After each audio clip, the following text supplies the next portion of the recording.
Bom dia, bom dia, como vão? Bom dia, Renata. Bom dia, Edileuza. Bom dia, Benício. Bom dia, Silvanei. Bom dia, tudo bem com você? Tudo, e você? Tudo bem, graças a bom Deus. Consegue deixar o celular no vertical? Você quer na vertical? Aí, Vai é ser, vai isso. ser assim, então. Tudo Tá bem? ouvindo bem meu áudio? Tô falando com o cara do áudio. Tem que estar com áudio bom, né, Silvanei? Estou ouvindo bem você, sem dúvida.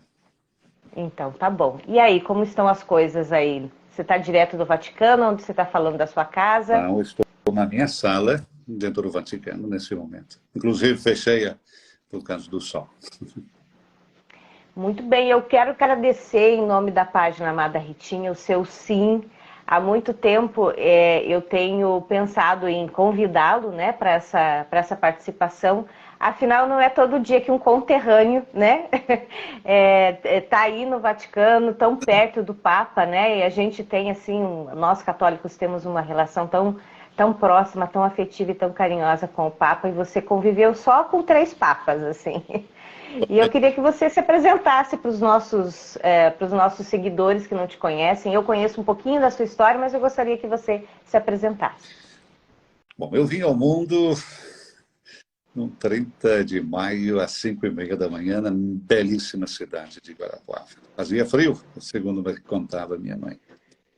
Nasci em Guarapuava, estudei Colégio do Pipinheiro, que é perto da minha casa, no bairro Papel, né, bairro dos Estados.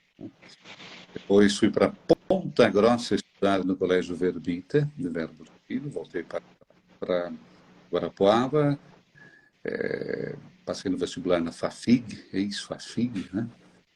Depois fui para... Faculdade de Ciências e... Como é que era? Meu pai deu aula lá. Uhum, Quando era FAFIG e depois Comunicentro. exato, eu sou do tempo da FAFIG ainda. Depois eu fui... Faculdade de Ciências e Letras de Guarapuava. Exatamente, eu fiz ciências contábeis ali.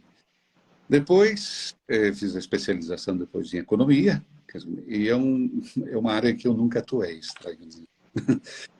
Gostava de matemática, mas não era. Depois disso, eu fui para... comecei a trabalhar na Rádio Cultura, Padre Jorge Pique, Enqueta, amigos, né, que eu tenho nessa belíssima cidade, que trabalham nos meios de comunicação, alguns que já nos deixaram, né?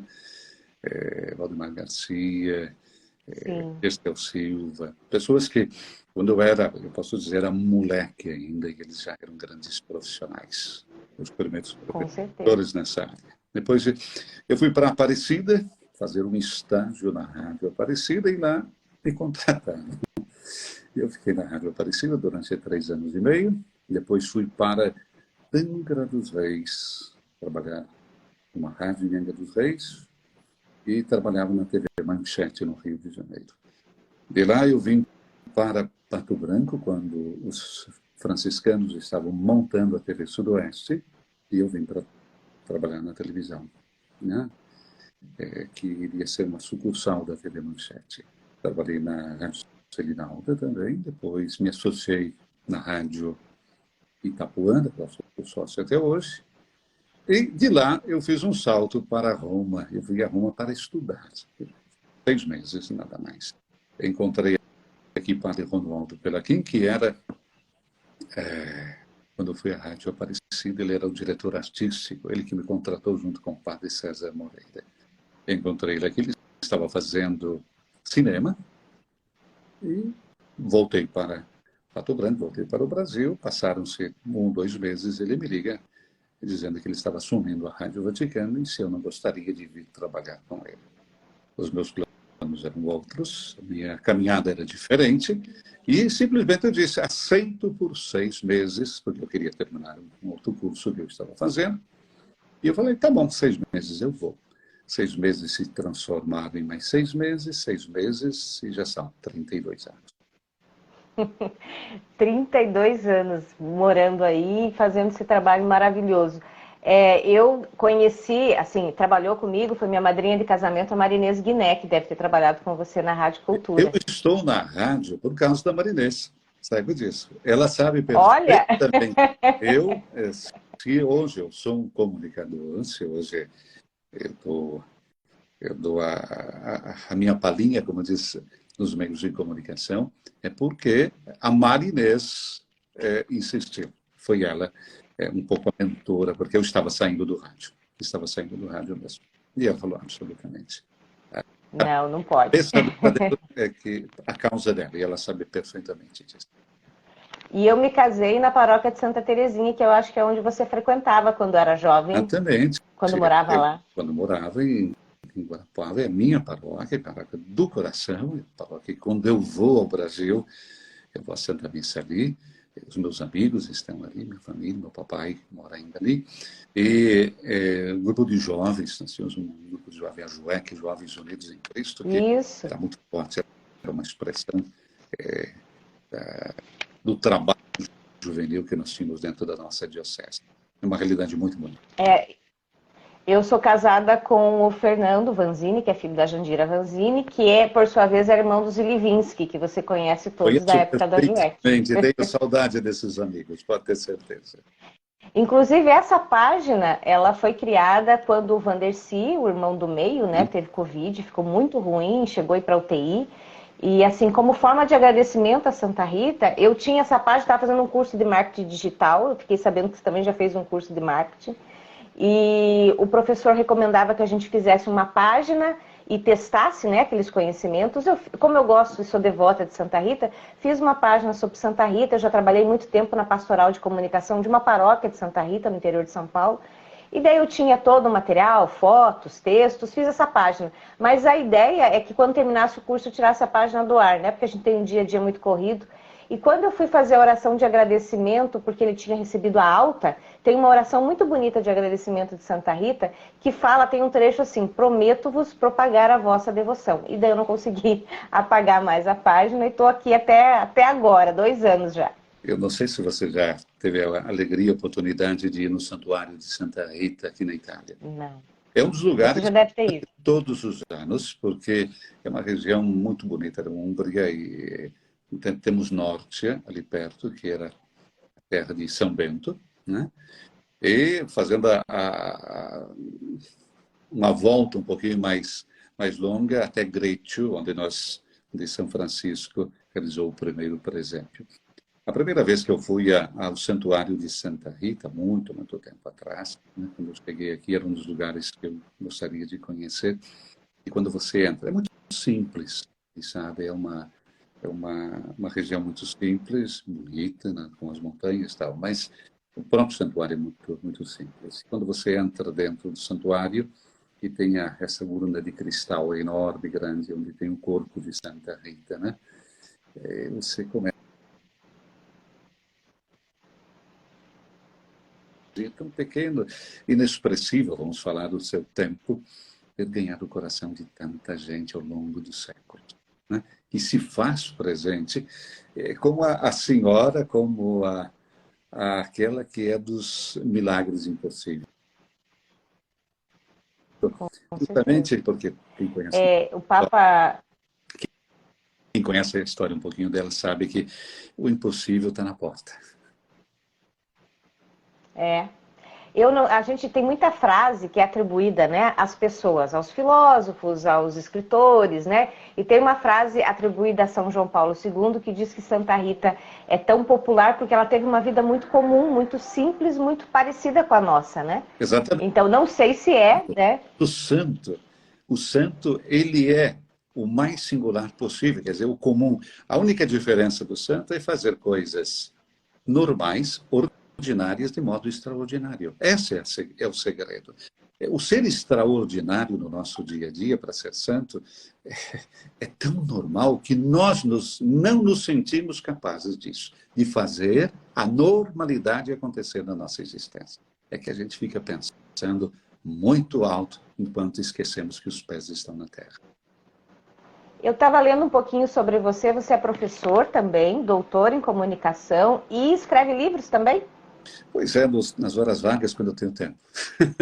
Pois nesse momento eu não tenho tempo nem para dar aula, mas a única aula que sobrou, eu sou também membro da Embaixada do Brasil aqui, dentro do Instituto Guimarães Rosa, que é um centro cultural importante, na Praça Navona, e onde eu tenho 3 classes. A única coisa que me permitiu continuar, porque atualmente em português, mas um se chama O Povo Brasileiro, que é uma leitura da nossa, vamos dizer, uma espécie de sociologia do comportamento brasileiro que vem de Darcy Ribeiro. Eu uso um pouco Darcy Ribeiro, um sociólogo interessante, crítico com a construção da nossa cultura. Eu brinco muito que a gente conta de Cabral, né, a Lula. Portanto, aquilo que aconteceu nesses últimos 522 anos do Brasil. E depois, eu tenho também um curso agora que se chama Cineclube. Eu conto a história do cinema brasileiro, né?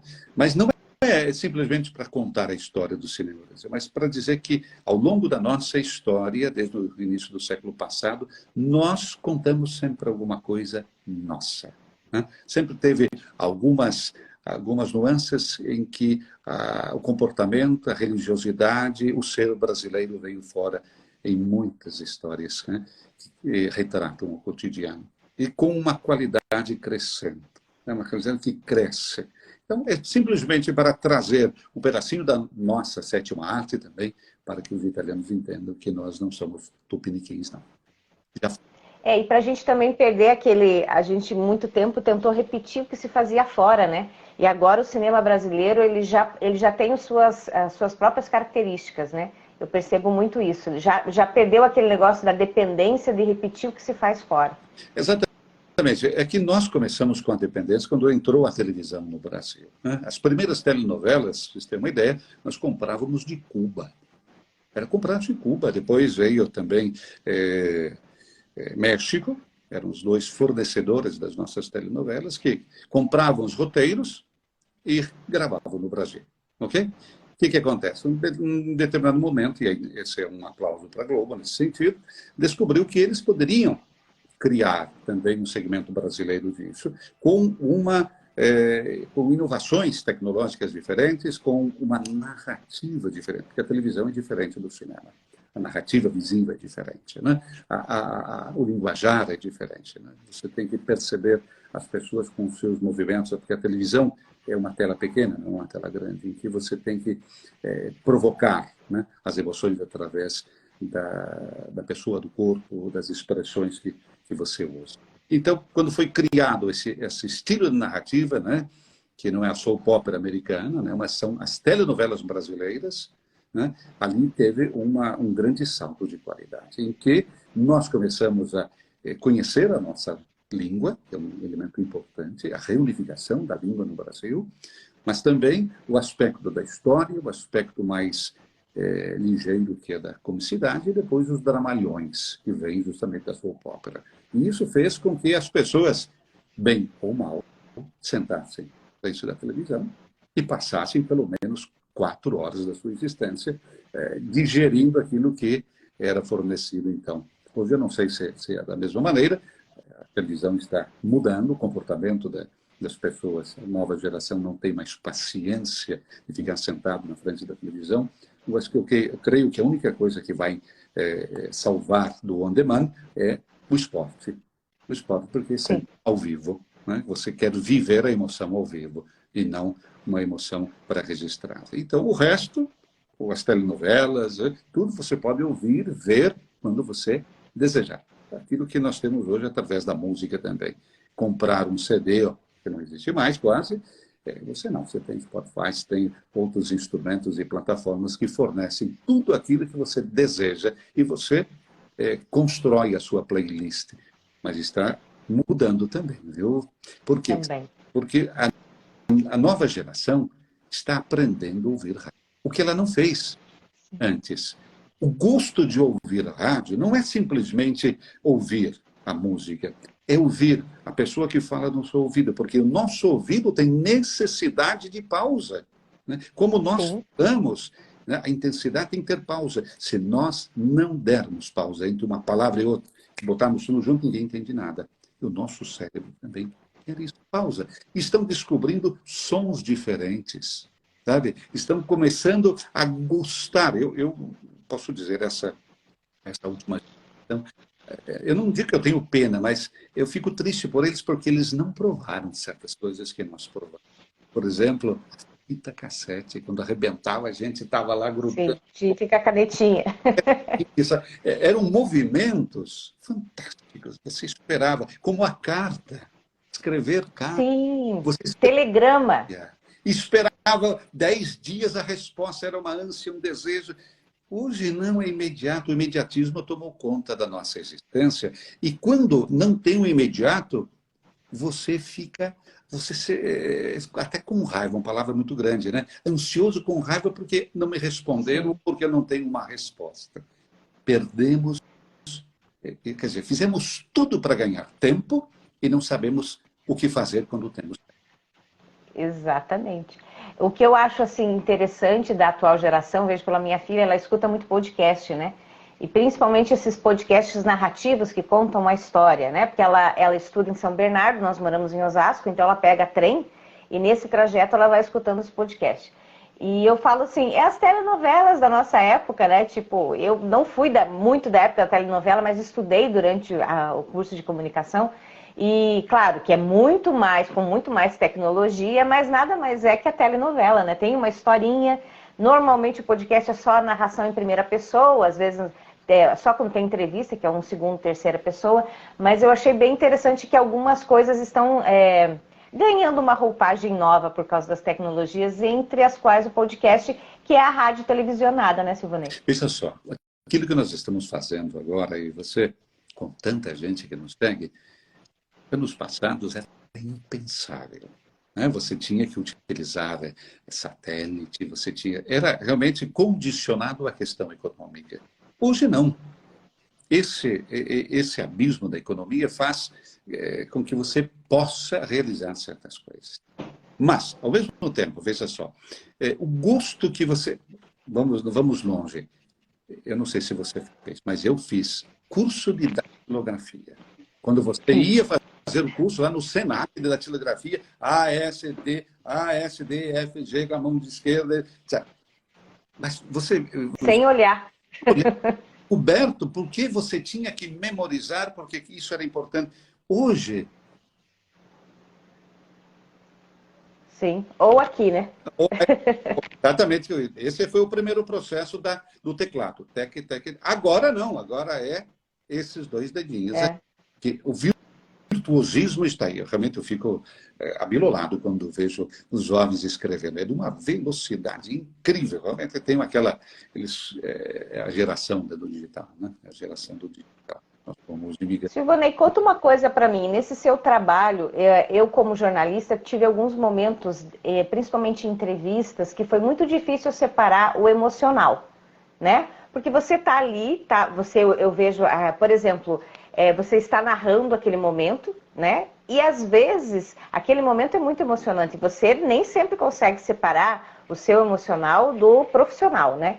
Existiram alguns momentos nessa trajetória dos mais de 30 anos aí no Vaticano que a voz embargou, deu uma vontadinha de chorar, dizer assim, agora eu tenho que respirar fundo para levar adiante. Não, foram vários momentos, mas eu creio que o momento mais dois, eu diria, que foram momentos assim, não digo só difíceis, mas era o trabalho, juntar, como você está falando, o trabalho com emoção. Porque quando eu faço a crônica de uma celebração pontifícia, a minha maior preocupação é que as pessoas rezem com o Papa. Não é Silvano José, não, é o Papa que está ali, e eu quero que eles rezem com o Papa. Essa é a minha grandíssima preocupação. Tudo aquilo que eu faço, porque para você ter uma ideia, para a gente preparar uma missa do Papa, né? Uma celebração do Papa, é uma missa que é feita em latim, tem muitas vezes outras línguas no meio, né? Então nós temos que nos preparar. A missa uma missa dura 1 hora, eu levo 2 horas para preparar. Mas porque a responsabilidade que eu tenho não é simplesmente chegar e colocar o Papa no ar. Não, as pessoas que estão ligadas do outro lado merecem todo o respeito também, para que possam rezar com o Papa. E eu creio que um dos momentos difíceis foi quando faleceu João Paulo II. A missa, o funeral de João Paulo II foi emocionante. Foi emocionante porque aquela semana já tinha sido longa, a gente trabalhou muito, as televisões e rádios do Brasil estavam aqui, pediam sempre a nossa colaboração, enfim. Mas a missa, inclusive, naquele dia, eu convidei Monsenhor Jonas Abib para fazer a crônica comigo, e ele chorou o tempo inteiro, né? E era difícil de segurar realmente, porque era uma emoção muito forte, uma emoção. E porque me dei conta de que eu trabalhei 16 anos com João Paulo II, viajei muito com ele, e quando ele faleceu, no dia seguinte, já não teríamos mais nem agenda dele, porque as primeiras coisas que a gente faz, quando chego no Vaticano, eu abro meu computador e eu vejo a agenda do Papa. O que nós vamos fazer hoje? Que trabalho o Papa nos está dando hoje? Essa é um pouquinho como a gente começa o nosso trabalho aqui, né? Então, a primeira constatação é que naquela segunda-feira não teríamos mais agenda do Papa. Aquela cerimônia foi uma cerimônia longa, difícil. Recordem-se que um mar de pessoas invadiu Roma, mais de 3 milhões de pessoas. Você ter uma ideia, para chegar ao Vaticano, a gente chegava com a polícia, escoltado pela polícia, porque não tinha como passar. Naquela noite, para a missa, nós chegamos 3h30 da manhã, para vocês terem uma ideia, para poder ter acesso à Basílica Vaticana, que nós temos os estúdios. Foi muito complicado essa questão logística, mas, ao mesmo tempo, ninguém sentia cansaço. Aquelas filas intermináveis. Minha esposa ficou 12 horas na fila, uma noite inteira, para saudar João Paulo II. Para você ver que era realmente um sentimento de pessoas, inclusive, que não eram católicos, né? Pessoas de boa vontade e que vinham João Paulo II algo extraordinário. Essa foi uma dos momentos. O segundo momento foi de 27 de março, quando nós tivemos a pandemia, nosso Papa Francisco sozinho, naquela praça banhada pela chuva, em que ele sobe a rampa de acesso ao patamar, né? Sozinho, como o céu estivesse chorando, e ele carregando a dor e o sofrimento de tantas famílias ao redor do mundo. Esse foi um momento também muito forte. E ali a minha grande preocupação também era fazer com que as pessoas rezassem com o Papa. Era isso que o Papa queria aquele dia. E o mundo parou naquele dia. Se podemos afirmar, um dia que o mundo parou foi aquela tarde de 27 de março. E aquele dia... Aquele dia eu chorei copiosamente assistindo aquela imagem. Pois é. E eu posso dizer, foi complicado. A voz era embargada aquele dia. Era embargada porque... eu recordo porque quando eu saí aqui da nossa redação e fui para os estúdios que estavam num outro edifício, eu não encontrei uma pessoa. Não. Teve um dia que eu saí da minha casa, eu moro ao lado da Basílica de São Paulo. Vindo para o Vaticano, eu não encontrei uma pessoa na rua. Como se o mundo tivesse desaparecido. Até brinquei comigo mesmo, né? Hoje Roma é toda minha. Não tem ninguém. E eu nunca mais vou ver Roma assim, realmente. E faço votos que eu nunca veja. Realmente, Roma, como eu vi, uma manhã em que eu não encontrei uma viva alma. Seu sobrenome é Protz, é polonês? Nós temos uma mistura na minha família.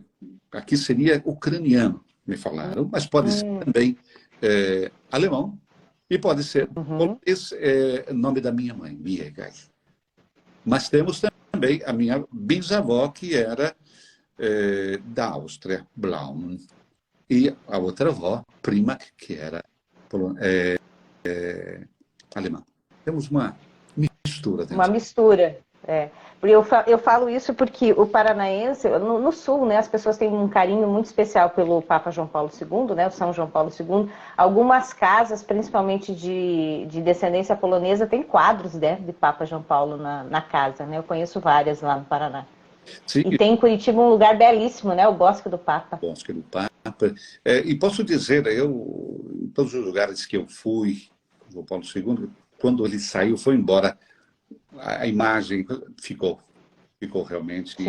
Era digamos, um amor que as pessoas tinham por ele enorme.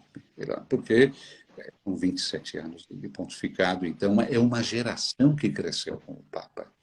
E essa geração aprendeu a amá-lo, a ouvi-lo, e viu um Papa atleta para um Papa que chegou moribundo ao final do seu pontificado. Quer dizer, o auge é a decadência, física, eu estou falando da questão física, né? De alguém que sempre se demonstrou como um atleta de Cristo, como foi denominado pela Times, quer dizer, o atleta de Cristo, e depois o seu fim, que foi um fim, né, no qual ele nos ensinou o evangelho do sofrimento. Mas eu acho assim, principalmente no momento que a gente vê o Papa Francisco usando cadeira de rodas, tendo um pouco de dificuldade de se locomover, eu acho isso um grande serviço que essas imagens fazem, porque nós vivemos um preconceito, né? Nós temos um preconceito contra pessoas de idade.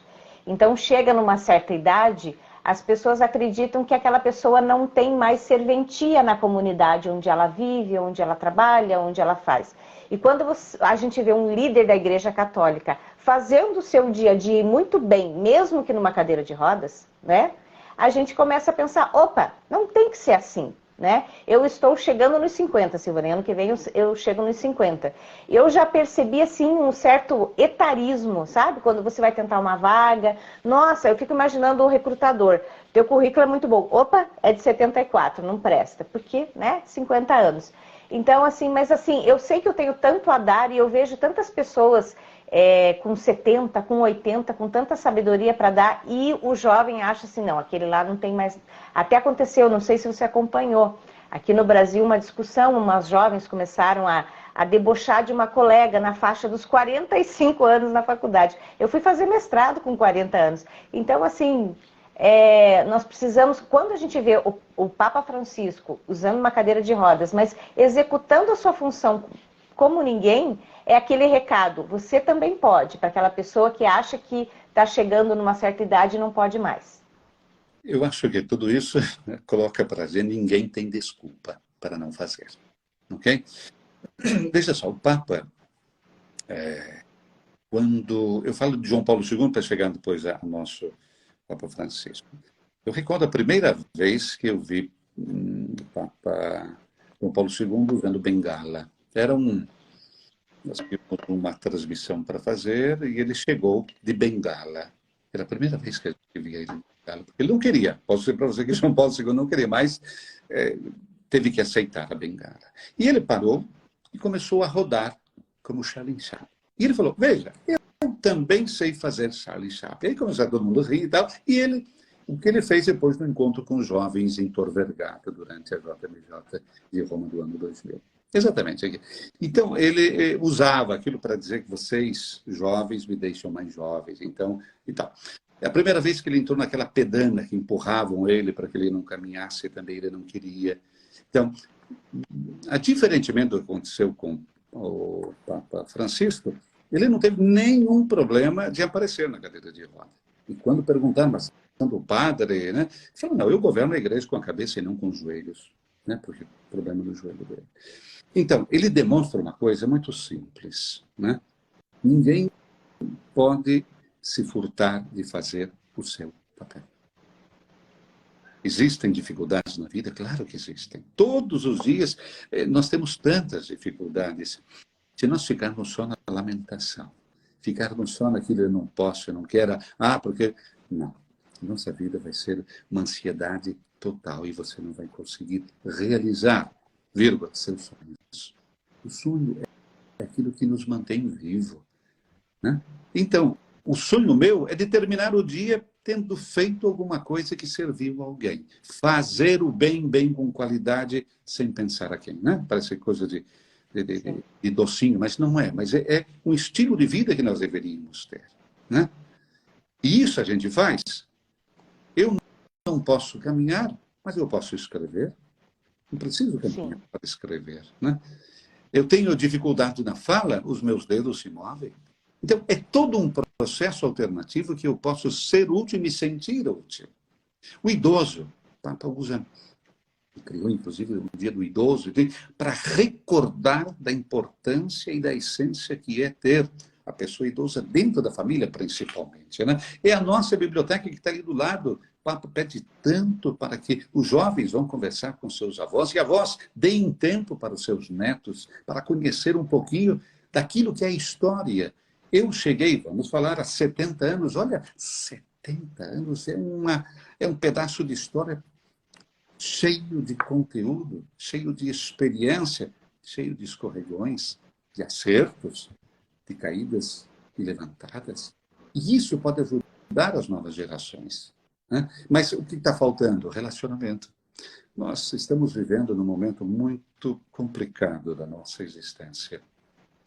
E é o individualismo. O individualismo que nasce, muitas vezes, até do celular, né? Eu passo o dia inteiro, eu falo da nossa juventude, que quer ter mais conhecimento, tem a possibilidade de ter conhecimento, mas muitas vezes desconhece que isso pode ser uma grande armadilha, né? Porque o conhecimento individual e que você não reparte é um egocentrismo que você vai pagar mais cedo ou mais tarde.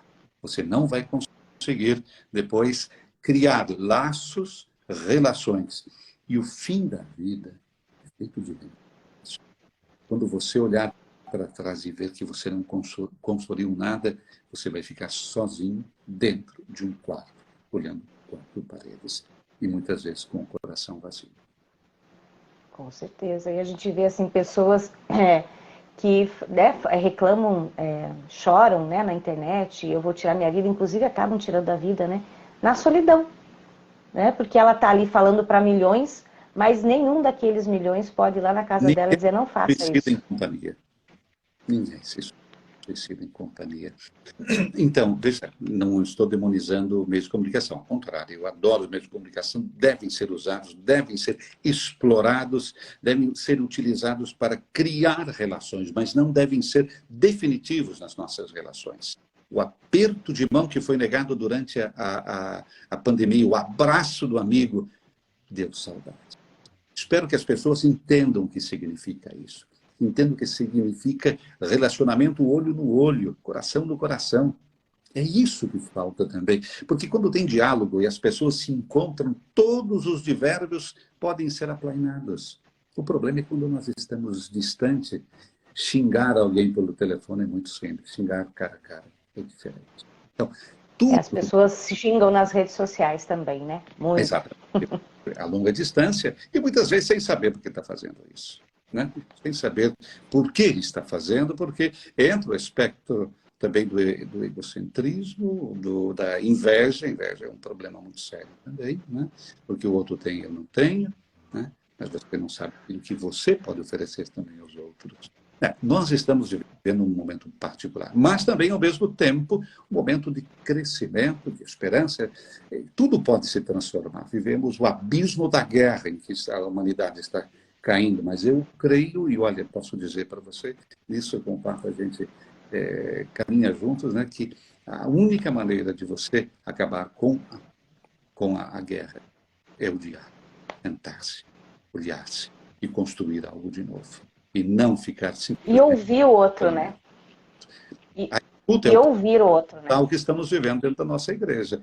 Graças a Deus que nós temos, porque você não pode construir nada sem ouvir o outro. Você não pode. Uhum.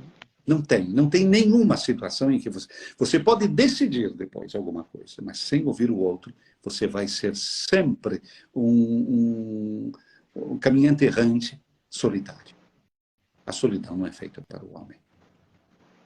Silvonei, eu sei que você tem seus compromissos, então gostaria de ficar aqui até meio-dia aqui no Brasil, aí eu não sei que horas é, mas eu sei que você tem os seus compromissos, eu vou te liberar, porque eu sei que, né, a agenda de trabalho está aí, de repente Papa Francisco bate na porta, vamos, Silvonei, estou esperando. De trabalhar, agora já se divertiu, vai trabalhar. Mas eu que agradeço a possibilidade de estar conversando com você, de saudar todos vocês. Estamos no período da Quaresma, período de conversão, e quando o Papa fala de conversão, eu junto tudo isso para dizer que podemos mudar de rota, né? Mudar de vida, e para mudar de vida a gente tem que mudar de rota. estar consciente de que aquilo que nós podemos fazer é algo diferente, nosso caminho de construção de vida, né? Sem ser piegas, mas quando você faz o bem, quando você pratica o bem, você dorme muito melhor. Não precisa nada mais do que um travesseiro para repousar à noite na serenidade do Senhor. E eu creio que é isso que está faltando para muita gente. Olha, eu estou planejando ir para Roma e para Cássia em abril do ano que vem. Se tudo der certo, eu mando uma mensagem, quero conhecer aí o Vaticano, se for possível, né? A rádio onde você trabalha, porque como jornalista a gente quer conhecer aonde a coisa acontece, né? E conhecer sua família, sei que você tem uma família linda, se for possível, claro, se você não estiver de férias. Bem-vinda, já está convidada, vai conhecer um pouquinho a nossa realidade aqui da Rádio Vaticano, do Vatican News. Somos 60 nacionalidades diferentes, mais de 50 línguas. Pode imaginar que a Torre de Babel existe. Existe, está aí. E também quando você for a Guarapuava, se eu estiver por lá, eu vou também com uma certa frequência, quem sabe a gente se encontre pessoalmente, não mais no virtual. Será uma alegria, Deus abençoe vocês e que a nossa Ritinha acompanhe os passos de vocês. Um grande abraço. Amém. Você consegue sair da live porque eu continuo aqui com os seguidores.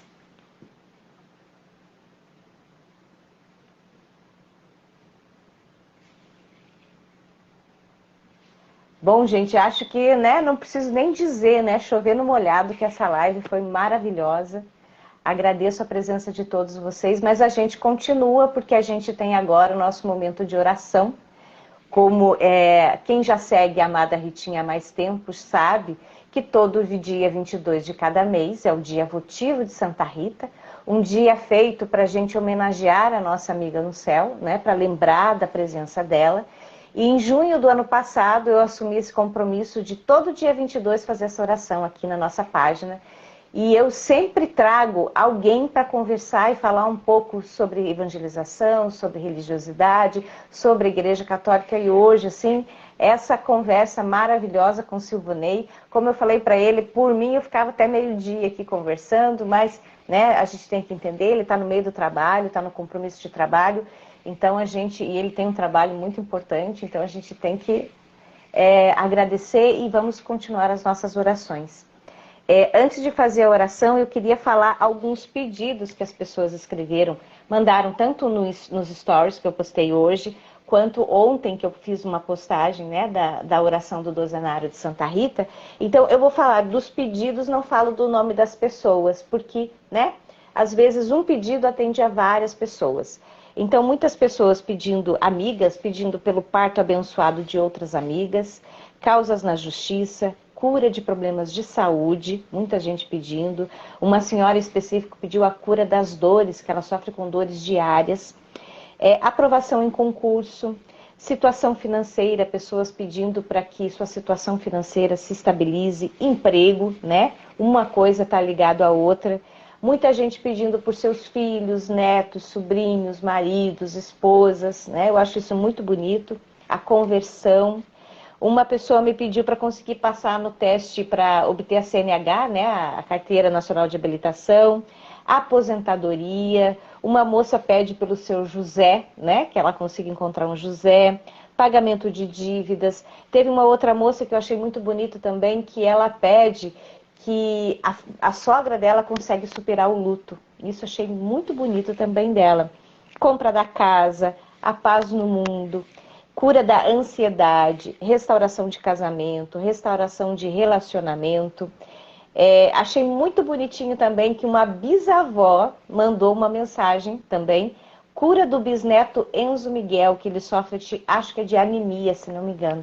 Eu achei tão bonitinho assim, né? Porque uma bisavó, primeiro usando as redes sociais, né? E mandando a mensagem, pedindo pelo seu bisneto. E também ela pede pelos filhos, pelos netos. Então, como a gente estava conversando agora com o Silvanei, né? A idade, às vezes a dificuldade de locomoção, eu não sei usar as redes sociais, isso não é desculpa, a gente aprende, e se a gente não aprende, a gente pede para a geração mais jovem, que entende mais. Quem me acompanhou lá no YouTube, eu fiz uma novena, né? lá no YouTube, terminou ontem. E no começo eu precisei muito isso aqui, ó. Eu só não sei seu nome, CWV. Diz aí para mim o seu nome. Eu nunca tinha feito live, então eu pedi muita ajuda do meu filho, que tem 16 anos, que já domina melhor esse tipo de coisa, né? Então foi muito prazeroso, né? Ver assim, o mais novo ensinando o mais velho. E uma outra coisa que me chamou a atenção nos pedidos foi o perdão. Muita gente pedindo o perdão. Então eu vi assim, uma pessoa pedindo perdão da família, outra pessoa pedindo perdão da prima, outra pessoa pedindo perdão de algum amigo com o qual se desentendeu. Parabéns, Maria José, pela sua iniciativa, por você ter colocado o seu pedido pelo seu netinho. Vamos rezar sim pelo seu netinho. Né? Eu não conheço a sua história, gostaria muito de conhecer, mas me tocou, né, ler lá, um pedido pelo meu bisneto, né? Tem muitas bisavós por aí que acham assim, não, eu não consigo usar as redes sociais. Consegue sim, de repente é o próprio neto que ajuda, a neta que ajuda, né? E a gente vai conseguindo fazer. E essa questão, né, de perdão me chamou a atenção também, que muitas pessoas tendo alguns problemas, né, na família, faz parte, ou com os amigos, faz parte, e é o que a gente estava conversando agora com o Silvanei. O grande problema hoje é que quando a gente vai discutir ou conversar com uma pessoa, ou debater com uma pessoa, a gente não ouve ela para entender o que ela está falando e compreender o lado dela. A gente ouve ela para responder, para retrucar, para dar uma resposta melhor. Então, e é isso que causam tantos atritos, tantos problemas, tantas dificuldades. Então, se vocês quiserem também escrever aqui nos comentários quais são as suas intenções para essa manhã, antes da gente fazer a nossa oração, eu convido vocês a escrever enquanto eu tomo um golinho de água aqui.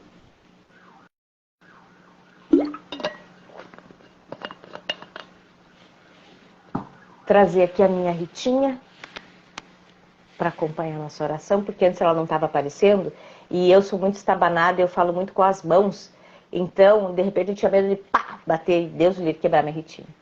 A Aline pede pelo parto da minha nora e união em família. Oi, Gilberto, que bom que você está por aqui. Graças em Santa Rita por los favores recebidos. Lorena, obrigada por estar aqui também, Lorena. E eu, em particular, eu peço, a partir de hoje, eu vou começar a participar de um processo seletivo.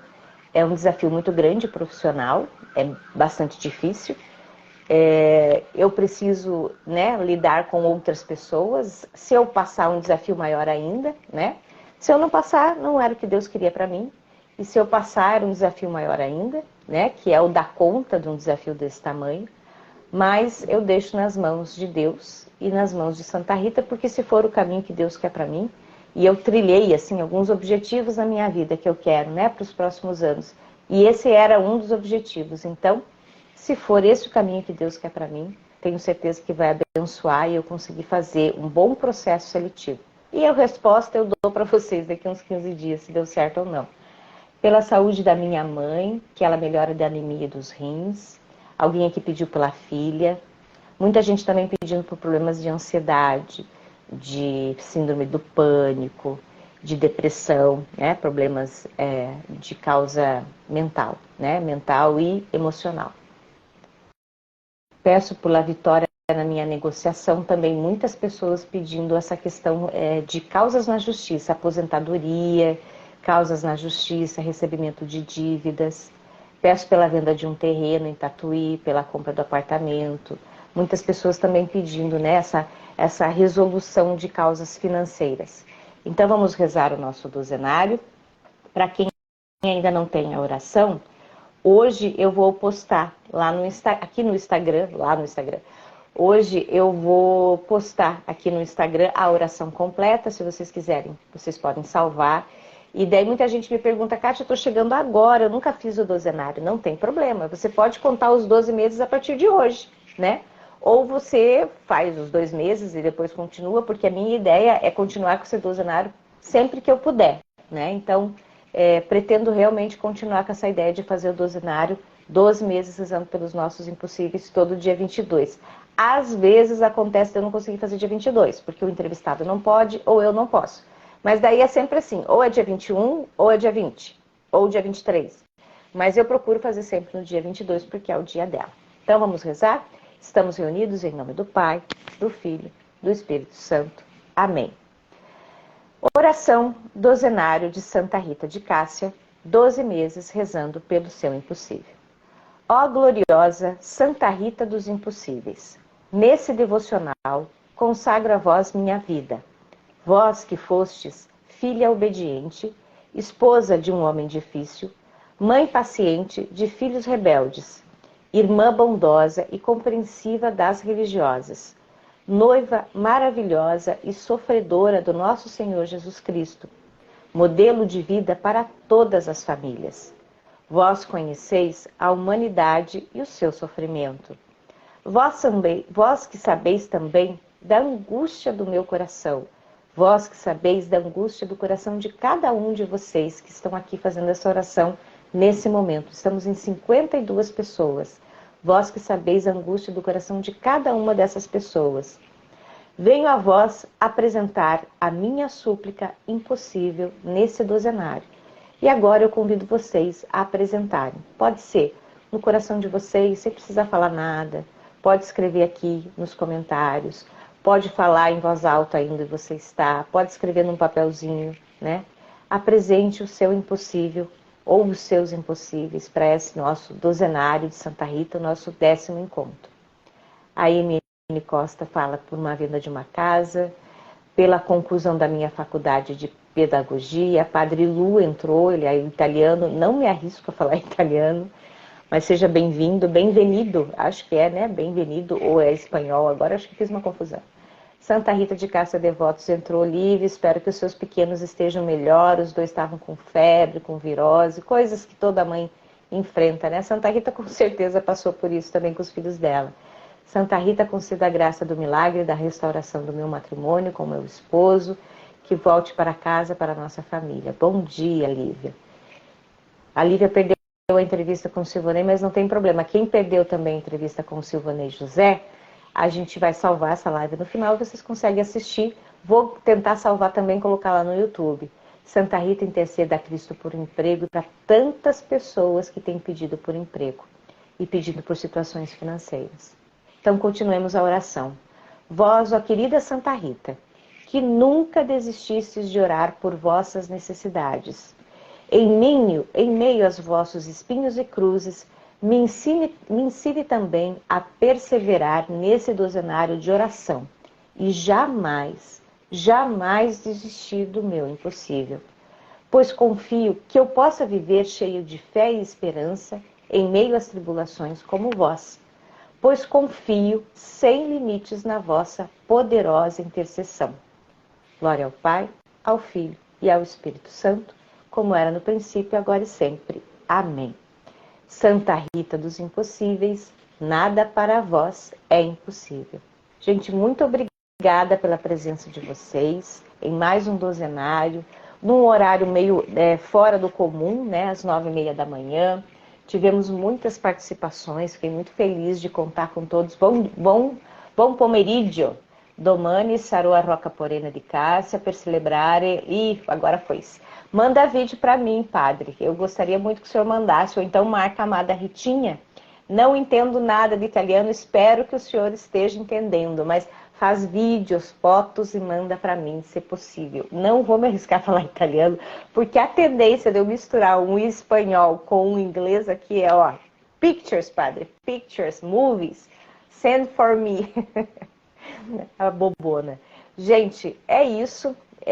Vamos então vamos encerrando a nossa live, passando alguns recados, né? É que nem missa, né? Quando a gente já está pronto assim para levantar, o padre, opa, tem recado, todo mundo senta de novo. Então, amanhã nós vamos fazer mais um encontro aqui, ó, das 15 quintas-feiras com Santa Rita.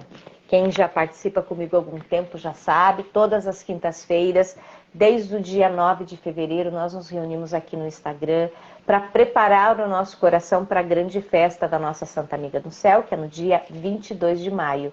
Então, toda quinta-feira, até o dia 18 de maio, a última quinta-feira antes do dia 22, nós nos reunimos aqui e conversamos Falamos um pouco sobre Santa Rita. Amanhã eu vou contar para vocês um pouco sobre o processo dela de entrar no convento e por que foi tão demorado. Alguns biógrafos falam que levou 4 anos para ela conseguir o seu sim e finalmente entrar no convento. Então a gente vai conversar um pouquinho sobre isso. E essa experiência de Santa Rita com o convento tem muito a ver com essa oração.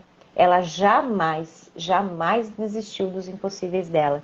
Ela entregou a Deus esse impossível e acreditou. Então a gente tem que, como o Silvonei falou, os santos fazem coisas extraordinárias, são pessoas ordinárias, pessoas comuns, mas que fazem coisas extraordinárias. E Santa Rita fez coisas extraordinárias ao conquistar os seus impossíveis. Então eu convido vocês amanhã para às 16 horas aqui no Instagram a gente rezar fazer mais um encontro das 15 quintas-feiras. Mais uma vez, Kátia, eu não participo desde o começo, tem algum problema? Claro que não. Esse é apenas um número. Deus e Santa Rita não se incomodam com números.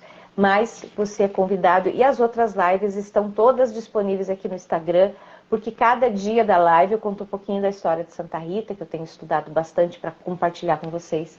E daí, para quem quiser saber um pouquinho mais sobre Santa Rita, é interessante. Muito obrigada mais uma vez, a presença de todos. Terminando aqui a nossa live, vou gravar, então assim, se vocês quiserem assistir a parte que vocês não viram com o Silvonei, se quem entrou no meio, não tem problema, vai conseguir assistir a live completa. E vamos terminar então falando a nossa jaculatória, que não pode ficar de fora, né, dos nossos encontros. Rita, sois dos impossíveis, de Deus muito estimada. Rita é minha protetora, Rita é minha advogada. Estivemos reunidos e reunidas em nome do Pai, do Filho, do Espírito Santo. Amém. Um bom resto de manhã para vocês, uma boa quarta-feira e até amanhã.